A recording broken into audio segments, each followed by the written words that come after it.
नमस्कार, महाराष्ट्र केसरीच्या बातमीपत्रामध्ये आपलं सर्वांचं पुन्हा एकदा स्वागत आहे।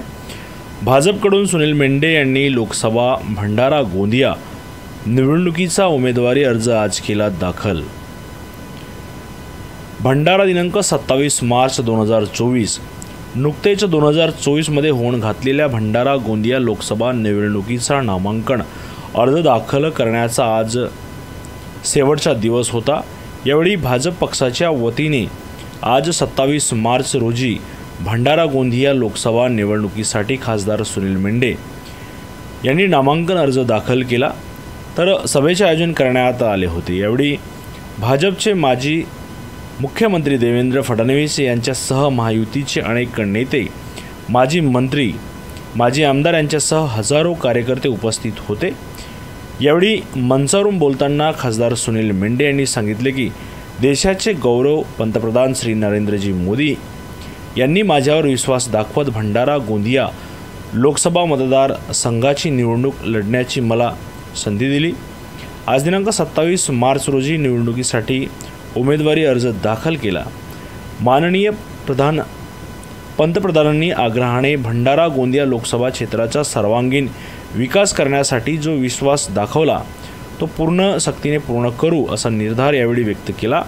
आशीर्वाद यात्रेमध्ये उत्स्फूर्तपणे सहभागी झालेल्या कार्यकर्त्यांचे आणि मतदारसंघातील जनतेचे मनपूर्वक आभार त्यांनी यावेळी व्यक्त केले।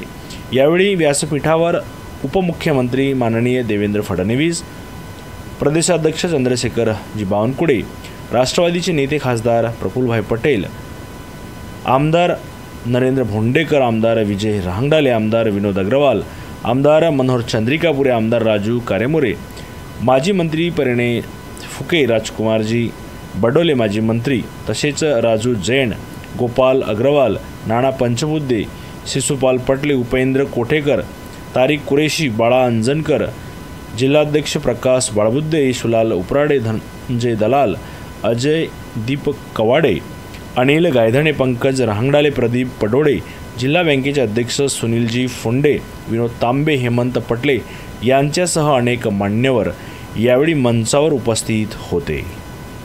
जनता पार्टी आणि महायुतीच्या वतीने अधिकृत उमेदवार म्हणून मी आताच उमेदवारी अर्ज सादर केलेला आहे आणि मला विश्वास आहे की गेल्या 10 वर्षाच्या मोदीजींच्या कार्यकाळामध्ये जे संपूर्ण देशाचं चित्र बदलण्याचं काम आदरणीय मोदीजींच्या माध्यमातून झालेलं आहे, सरकारच्या माध्यमातून झालेलं आहे आणि सोबत गेल्या 5 वर्षात मी खासदार म्हणून या क्षेत्रात जी काही कामं केली त्याच्या भरोशावरती ही निवडणूक सुद्धा आम्ही मोठ्या मताधिक्याने किमान 3.5 लाखापेक्षा जास्त मताधिक्याने ही निवडणूक जिंकू असा मला विश्वास आहे।